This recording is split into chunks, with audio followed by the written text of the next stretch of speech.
How does someone go about finding a CBT therapist? So CBT,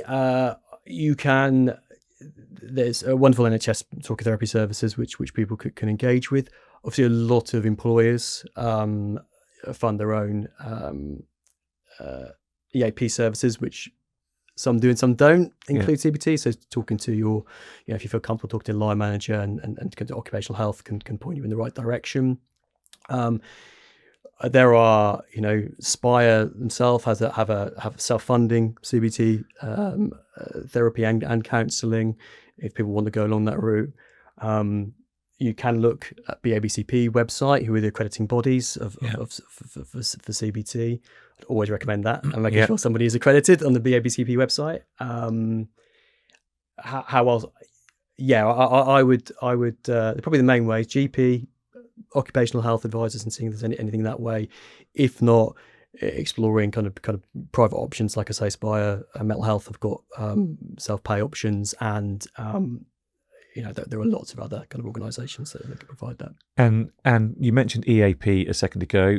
Just for the benefit of everyone who might be watching this, Employee Assistance Programme. Quite a lot of employers have got one in there, so CBT could be an alternative counselling route through an EAP. Yeah, agree.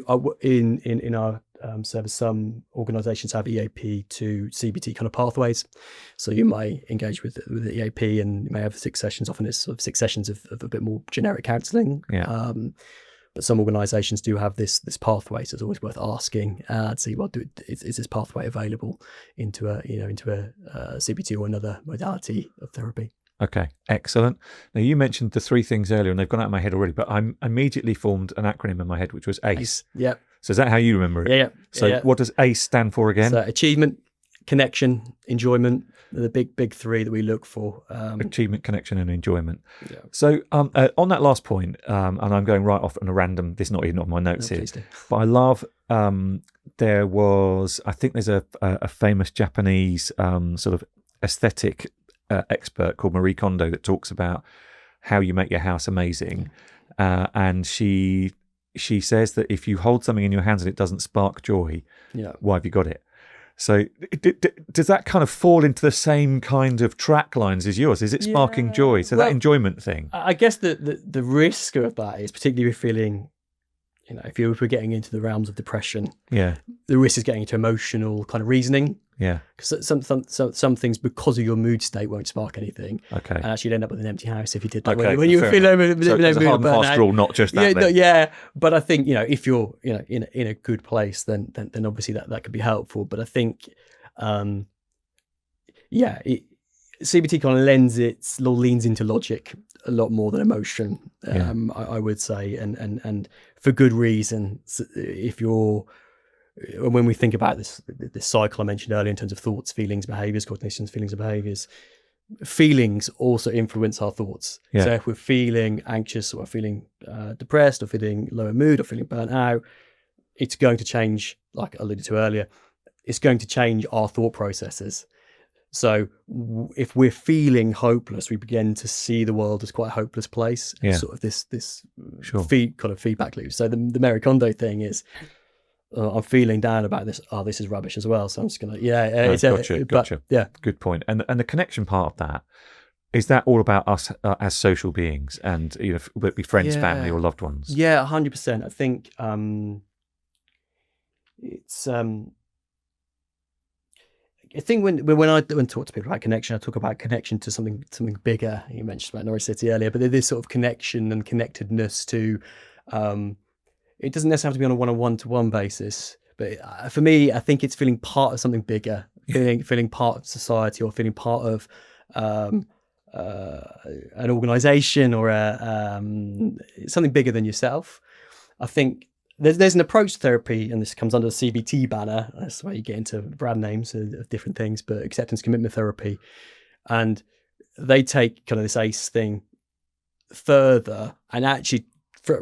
Maybe throw the ACE thing out the window and go and work and do a really good piece around values. And go, okay, what are your personal values? So, broad strokes we use ACE, but you might sit and work with somebody with actually, okay, connection is a value, but actually there's something else that's more valuable, which is independence. Yeah. So actually then work with that, it would become an I rather than ACE, you get ACI, and it's flexible. And I think that's where CBT was in its infancy, was very much about proving itself from an evidence-based perspective, and being NICE recommended and being picked up by the NHS. I think as over the years it's become a little bit more flexible and kind of starts to take things from different therapies. And like I say, ACT is one of those things I certainly steal from.